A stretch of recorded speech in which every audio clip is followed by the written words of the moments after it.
घना जंगल, ऊंचे पेड़, एक छोटे से कच्चे घर में एक लकड़हारा रहता था जिसका नाम रामू था।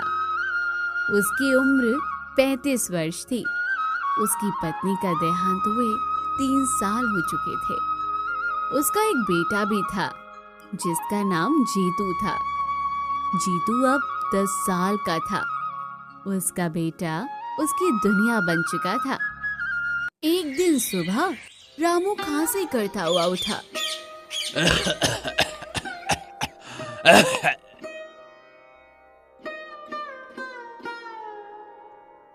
बाबा, आपको फिर से खांसी हो रही है। आप रोज ऐसे ही परेशान होते हो। चलो ना, आज मैं जंगल से लकड़ी ले आऊं, आप आराम कर लो। नहीं रे, तू अभी छोटा है बेटा। जंगल का रास्ता आसान नहीं होता। कांटे भी है, ढलान भी है और जानवरों का डर भी रहता है। मैं कर लूंगा, तू घर पर ही रह बेटा। बाबा, मैं छोटा तो हूँ पर आपके साथ रहकर सब सीख लूंगा। और जब बड़े जंगल में आप अकेले जाते हो तब मुझे भी चिंता होती है। बड़ा तो मैं भी आपके साथ ही हूँगा ना बाबा। आज मुझे जाने दो, मैं संभाल लूंगा। रामू ये सुन मुस्कुराया और बोला, अच्छा, इतना बड़ा हो गया है तू, है? चल फिर आज मेरे साथ चल, लेकिन ध्यान रखना बेटा, पहले मेरे पीछे पीछे ही चलना और कोई भी जोखिम वाली चीज देखकर मुझसे पहले हाथ मत डालना बेटा। ठीक है बाबा, आज मैं पूरी सावधानी रखूंगा, बस आप धीरे चलना। दिन बीतते गए। जीतू 15 साल का हो गया। कंधे मजबूत, आंखों में चमक। जंगल में लकड़ियां काटते हुए वो अक्सर पिता से पूछता, बाबा, माँ कैसी थी? बहुत शांत, तुझ पर ही गई है। अगर होती तो आज बहुत खुश होती। क्या वो मुझे कभी गोद में खिलाती होगी बाबा? अरे हाँ बेटा, बहुत खिलाया तुझे। तू तो उनका लाडला था बेटा। तेरे रोने पर वो तुरंत भाग कर आ जाती थी। उसकी हंसी कैसी थी बाबा? ऐसी कि सुनते ही दिन का थकान उतर जाए। पूरे घर में उजाला भर जाता था बेटा उसकी हंसी से।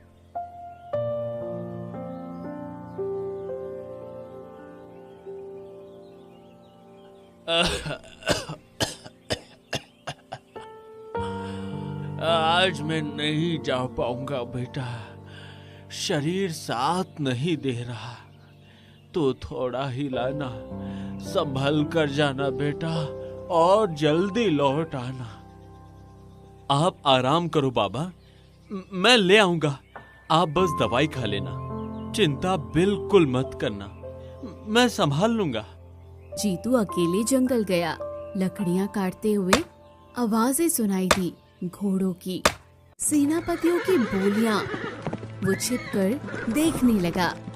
राज्य का राजा वीरेंद्र सिंह आया था और उसके साथ उसकी छोटी बेटी राजकुमारी कुमुद भी थी। वो 13 साल की थी। राजकुमारी फूल तोड़ रही थी। पिताजी, इस जंगल में कितनी प्यारी खुशबू है। लगता है जैसे हवा भी फूलों से भीनी हो गई हो। हाँ कुमुद बेटा, ये हमारा राज्य का सबसे पवित्र जंगल है। यहाँ मिट्टी और हवा दोनों में ही एक अलग ही सुगंध बसी है। जीतू पहली बार राजकुमारी को देख रहा था। वो स्तब्ध रह गया, जैसे समय रुक गया हो। ये कौन है? इतनी सुंदर, जैसे किसी कहानी से उतर कर आई हो। सच में मैंने आज तक ऐसा रूप कभी नहीं देखा। राजकुमारी ने अचानक उसकी तरफ देखा। जीतू डर गया और पेड़ों के पीछे छुप गया। राजा लौट आया, लेकिन राजकुमारी थोड़ी पीछे रह गई थी। वो अकेले पत्तों से खेल रही थी। जीतू पेड़ के पीछे से निकला। राजकुमारी थोड़ी घबराई और बोली, तुम कौन और यहाँ अचानक सामने कैसे आ गए? तुम्हें देखकर मैं थोड़ा घबरा गई। आप खो गई हैं क्या? मतलब आपका रास्ता छूट गया है क्या? मैं चाहूँ तो आपकी मदद कर सकता हूँ। मैं जीतू हूँ, लकड़हारे का बेटा। यहीं आसपास रहता हूँ और बस आपकी आवाज सुनी तो पूछने आ गया कि कहीं आपको कोई परेशानी तो नहीं। राजकुमारी ने मुस्कुराकर कहा, तुम डर क्यों नहीं रहे हो? मैंने खाया है क्या? इतनी घबराहट क्यों? मैं तो बस बात ही कर रही हूँ। मैंने आपको पहली बार देखा और इतना पास से देखा तो थोड़ा घबरा गया, पर सच कहूँ तो बहुत अच्छा लगा। सच में? लोगों से तो मैं रोज मिलती हूँ, पर तुम जैसे देख रहे हो ऐसा देखना मुझे थोड़ा अलग लगा। अलग? मतलब अच्छा या बुरा?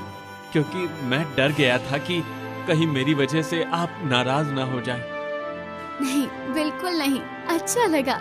किसी ने पहली बार मुझे इतना सच्चे मन से देखा है। तो फिर मैं कोशिश करूंगा कि जब भी मिलूं आपको ऐसे ही अच्छा लगे। तो फिर मिलते रहेंगे। अगर तुम्हें भी अच्छा लगे तो मैं फिर बात करने आ सकती हूँ। जीतू का चेहरा खिल उठा। हाँ, अगर आपको मंजूर हो तो मैं तो हर बार खुशी से मिलूंगा। बस आप इशारा कर देना। जरूर, मैं भी चाहूंगी कि हम फिर बात करें। और अगर कभी आपको रास्ता ना मिले या डर लगे तो मैं पास ही रहता हूँ। आवाज दो, मैं आ जाऊंगा। अच्छा, तो फिर आज से तुम्हें मेरा दोस्त मानो? मुझे मंजूर है। दोस्त होना मेरे लिए सम्मान है। और मेरे लिए भी।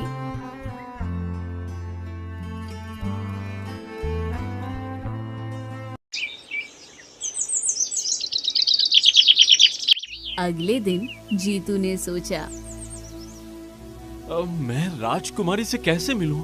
वो तो महल में रहती है और मैं तो बस एक साधारण लकड़हारे का बेटा हूँ। हाँ? वो जंगल में इंतजार करता रहा। थोड़ी देर में राजकुमारी वहां आ गई। मैं कुछ कह रहा था आपसे। क्या मैं कभी महल आ सकता हूँ? मतलब क्या वहाँ मेरे जैसे को अंदर जाने देंगे? तुम लकड़हारे का बेटा? हाँ, आ सकते हो अगर तुम डरते नहीं हो और मिलने की हिम्मत रखो। लेकिन महल में पहरेदार हैं, वो मुझे देखते ही रोक लेंगे। शायद बाहर ही खड़ा रहने को कह दे। अभी नहीं पता चलेगा, और जब पता चलेगा तब मैं संभाल लूंगी। पर अगर राजा को पता चल गया तो वो तो बहुत गुस्सा होंगे। जीतू, अगर मुझे परेशानी होती तो क्या मैं खुद तुम्हें रास्ता बताती? मैं चाहती हूँ कि तुम आओ। अच्छा, तो फिर मैं आऊंगा दोपहर में। पर अगर मैं डर गया तो मैं तुम्हें पहले ही हिम्मत दूंगी। और अगर और डर लगे तो बस याद करना कि मैं वही तुम्हारा इंतजार कर रही हूँ। बस आपकी यही बात मुझे हिम्मत दे देती है। तो फिर तय रहा, तुम आओगे और मैं इंतजार करूंगी।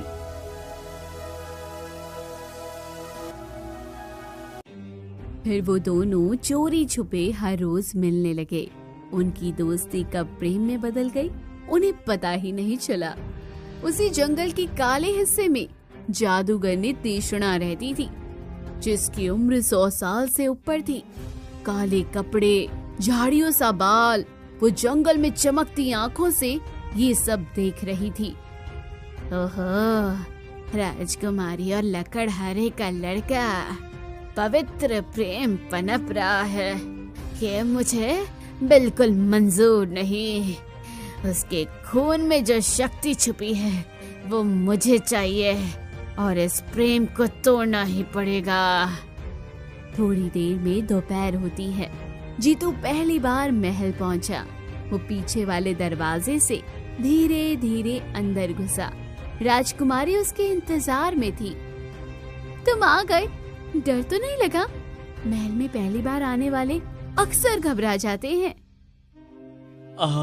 थोड़ा तो लगा, पर आप थी इसलिए हिम्मत आ गई। नहीं तो शायद दरवाजे से ही लौट जाता।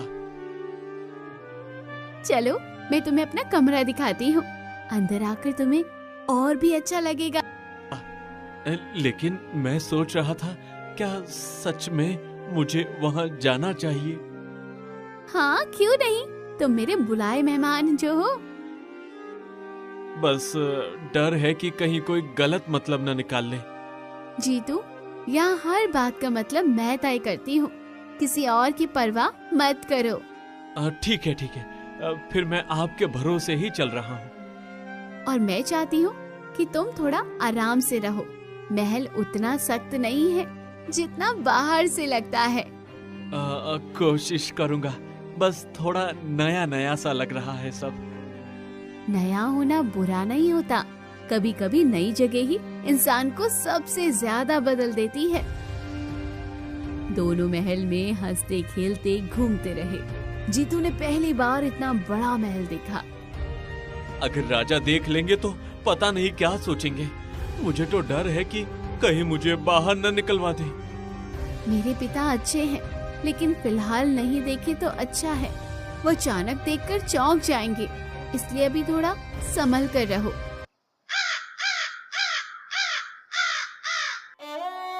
जंगल में एक दिन वृद्ध साधु आए। साधु की उम्र 70 साल की थी। राजकुमारी उनके चरण छूती है। आयुष्मान बेटी, तुम्हारे भाग्य में 2 रास्ते हैं और दोनों ही ऐसे हैं जिनसे तुम्हारी पूरी जिंदगी बदल सकती है। कैसे रास्ते बाबा? कृपया साफ साफ बताइए, मैं समझना चाहती हूँ कि आप क्या कहना चाहते हैं। पहला रास्ता सुख का रास्ता, जिसमें आलीशान जीवन, आराम, वैभव और शक्ति है। दूसरा रास्ता कठिन, जिसमें संघर्ष, दर्द और खतरे छुपे हैं, पर वही सच्चे प्रेम का मार्ग भी है। मुझे कौन सा चुनना होगा बाबा? क्या ये चुनाव मुझे अभी करना पड़ेगा या समय आने पर समझ जाएगा? जिस दिन तेरे प्रेम की परीक्षा होगी, उसी दिन तू जान जाएगी कि कौन सा रास्ता तुझे चुनना है। साधु की बात सुनकर कुमुद चुप हो गई। जीतू भी चिंतित हुआ। सालों बीत गए। कुमुद अब 17 साल की है, जीतू 19 साल का। दोनों रोज जंगल में मिलते। जीतू, तुम बदल गए हो, अब तो बिल्कुल वीर लगते हो। पहले जैसे लड़खड़ाते थे, अब तो कदम भी मजबूत हो गए हैं। तुम्हें देखकर लगता है जैसे तुम किसी लड़ाई के लिए तैयार हो। तुम भी रानी लगती हो, पर डर लगता है राजा को पता चल गया तो वो गुस्से में कुछ भी कर सकते हैं। मैं बस यही सोचकर घबरा जाता हूँ कि कहीं तुम्हें कोई तकलीफ न हो जाए। मैं संभाल लूंगी, तुम बेवजह डरते हो। अगर मैं तुम्हारे साथ खड़ी हूँ तो बाकी चीजों की चिंता मत करो। जो होगा हम दोनों मिलकर देख लेंगे। एक रात जादूगरनी ने पत्तों से जादू किया और अपने आप से कहने लगी, लकड़हारे के बेटे, तुझे पकड़ना ही होगा। तुझ में वो शक्ति है जिसे मैं वर्षों से ढूंढ रही थी। तू नहीं समझता, पर तेरे भीतर की आग मेरे जादू को भी झुका सकती है। मैं इतने सालों से तुझे तलाश रही थी, और अब जब तू मेरे सामने है तो मैं तुझे किसी भी हाल में हाथ से जाने नहीं दूंगी। अगले दिन जब जीतू जंगल में आया, जादूगरनी पेड़ से निकल पड़ी। कहाँ जा रहा है प्यारे लड़के? इतने छिपकर चलने से क्या होगा? मुझे तो तेरी चाल भी दूर से पहचान में आ जाती है। तुम कौन हो? अचानक सामने आकर इस तरह रास्ता क्यों रोक रही हो? तुम्हारी आवाज और अंदाज दोनों अजीब लग रहे हैं। साफ साफ बताओ, क्या चाहती हो? तेरी किस्मत, और किस्मत से कोई नहीं बच सकता। तू चाहे माने या ना माने, पर अब तू मेरे रास्ते में आ चुका है।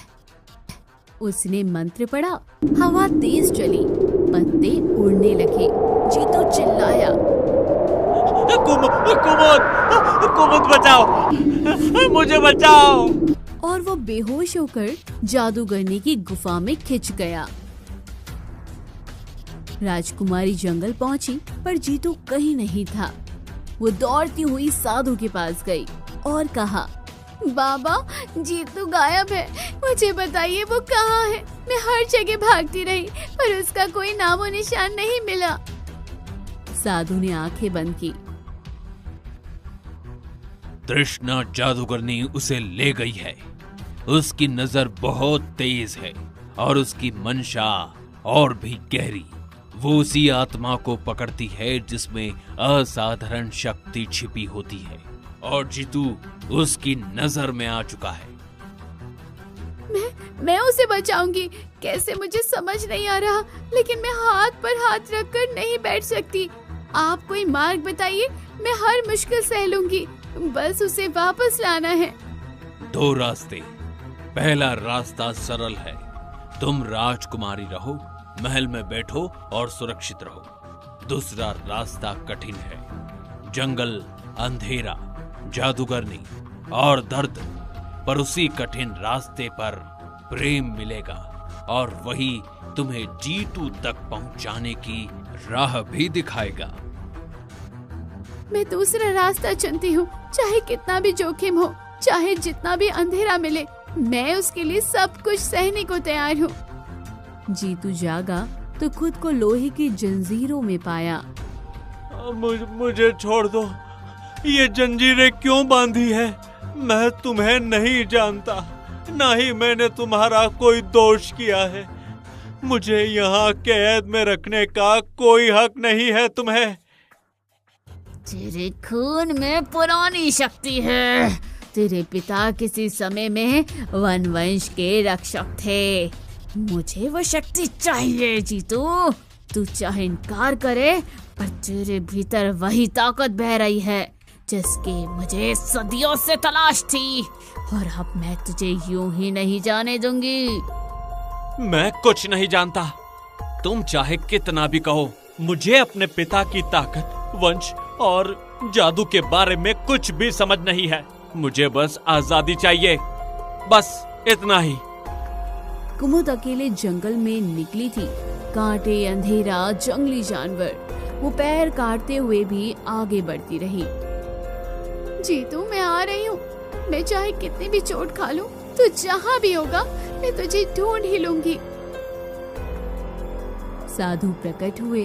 बेटी, तुझे 2 आखिरी परीक्षाएं देनी होगी। पहली परीक्षा भय की परीक्षा, दूसरी परीक्षा बलिदान की परीक्षा। सोच समझकर कदम बढ़ाना, क्योंकि दोनों ही आसान नहीं होंगी। मैं सब सहूंगी, चाहे जितना डर आए, चाहे कुछ भी देना पड़े, मैं पीछे नहीं हटने वाली। पहली परीक्षा जादूगरनी के पास एक काला झरना था। उसमें जो देखो वही डर बनकर हमला करता है। कुमुद उसमें झांकती है। उसे दिखता है जीतू मर रहा है। राजा उसे रोक रहा है। कुमुद रो पड़ी। ये झूठ है, मैं हार नहीं मानूंगी। डर खत्म हो गया। दूसरी परीक्षा बलिदान। काले दरवाजे पर लिखा था, जिसे तुम प्यार करती हो उसे बचाने के लिए अपना खून चढ़ाओ। कुमुद ने बिना सोचे हाथ काट दिया। जादुई दरवाजा खुल गया। अंदर जादूगरनी तीक्ष्णा बैठी हुई थी। जीतू जंजीरों में था। जीतू को छोड़ दो तीक्ष्णा, मैं हाथ फैलाकर विनती कर रही हूँ। बस उसे आजाद कर दो। उसके साथ जरा सा भी और जुल्म मत करो। राजकुमारी, तू यहाँ तक पहुँच गई। खून बहाया, दर्द सहा, पर बता तो सही, आखिर क्या दे सकती है तू? मुझे ऐसा क्या दे सकती है तेरे पास जिसकी कीमत जीतू की जान हो? अपनी जान भी दे सकती हूँ तीक्ष्णा, सच कहती हूँ। अगर मेरी सांसें रुकने से जीतू की एक सांस भी बचती है तो मैं बिना सोचे अपना सब कुछ तेरे हवाले कर दूंगी। अच्छा, तो आज बलिदान की रात है राजकुमारी। देखूंगी कौन सा प्यार ज्यादा मजबूत है, मेरा जादू या तुम्हारा हौसला। जादूगर ने जीतू को त्याग करने वाली थी। नहीं कुमुद, तुम यहाँ से चली जाओ। मैं नहीं चाहता कि तुम मेरी वजह से तकलीफ में पड़ो। कृपया वापस मुड़ जाओ कुमुद, वापस चली जाओ। मैं नहीं जाऊंगी जीतू, तुम्हें अकेला छोड़कर एक कदम भी नहीं हट सकती, चाहे तृष्णा कुछ भी कर ले। जादूगर ने मंत्र पढ़ने लगी कि तभी तेज प्रकाश फैला। साधु अंदर आए। तृष्णा, आज तेरा अंत है। बहुत दिनों से तेरी काली शक्तियों को सहन किया है मैंने। अब तेरे हर छल कपट का हिसाब यही और इसी पल होगा। तू जितना भी मंत्र पढ़ ले, आज तेरी दुष्टता एक कदम भी आगे नहीं बढ़ पाएगी। कुमुद ने जादूगरनी की छड़ी पकड़ ली। जादूगर ने चिल्लाई, मूर्ख लड़के, हाथ मत लगाना। और साधु तू भी सुन ले, मेरी छड़ी को छूना किसी छोटे खेल जैसा नहीं है। ये छड़ी उन लोगों को भी भस्म कर देती है जिनके पास 500 साल की तपस्या का बल हो। कुमुद को दूर रख, नहीं तो तेरी आंखों के सामने राख बन जाएगी। लेकिन देर हो चुकी थी। छड़ी का मंत्र उल्टा चला और जादूगरनी पत्थर बन गई। जीतू आजाद हो गया। कुमुद उसके पास भागी। तुम ठीक हो? सचमुच ठीक हो ना? मैं बहुत डर गई थी। मैं ठीक हूँ, लेकिन तुमने इतनी चोटें क्यों उठाई कुमुद? इतनी तकलीफ क्यों उठाई तुमने? क्योंकि मैं तुमसे प्रेम करती हूँ, बहुत गहरा प्रेम करती हूँ जीतू। तुम्हें खोने का डर ही मुझे यहाँ खींच लाया। जीतू ने उसका हाथ पकड़ लिया। राजा को सब पता चला। वो क्रोधित होकर बोला, राजकुमारी और लकड़हारे का बेटा, यह असंभव है, कभी नहीं। तुम मेरी बेटी होकर ऐसा चुनाव नहीं कर सकती। पिताजी, मैंने जीतू की जान बचाई है, अपनी जान जोखिम में डालकर। अगर ये प्रेम आपको गलत लगता है तो फिर मैं भी गलत हूँ और मैं अपने इस निर्णय से पीछे नहीं हटूंगी। राजा कुछ देर चुप रहा। साधु ने कहा, जिस प्रेम की परीक्षा खून से हो, उस पर कोई राज सिंहासन भारी नहीं। जिस प्रेम में दर्द सहकर भी साथ निभाने का वचन हो, उसे कोई शक्ति नहीं तोड़ सकती। राजा पिघल गया। अगर मेरी बेटी उससे सच्चा प्रेम करती है और उसका मन उसी में अटका है, तो मैं कैसे मना कर दूं? कैसे उसके रास्ते में दीवार खड़ी कर दूं? हल में ढोल नगाड़े बजे। पूरा राज्य खुश था। जीतू राजकुमारी के सामने खड़ा था। मैं आज भी वही लकड़हारे का बेटा हूँ, चाहे मैं कितना भी बड़ा और मजबूत हो गया हूँ। मेरी जड़ें वही है, वही मिट्टी, वही जंगल और वही संघर्ष। और मैं आज भी वही लड़की हूँ, वही जिसने जंगल में तुमसे पहली बार मुलाकात की थी, वही जिसने तुम्हारे साहस और दयालुता को देखा और अपने दिल में जगह दी। समय बदल गया, पर मैं वही हूँ जो तुम्हारे साथ खड़ी है। दोनों ने विवाह किया। पूरा राज्य गूंज उठा। राजकुमारी कुमुद और राजकुमार जीतू की जय जयकार हो रही थी। जंगल अब भी खड़ा था, पर अब वो प्रेम की कहानी भी सुनता था। एक लकड़हारे के बेटे का प्रेम जिसने राजकुमारी को पाया, और एक राजकुमारी का साहस जिसने अपने प्रेम को बचाने के लिए अंधेरे से लड़ाई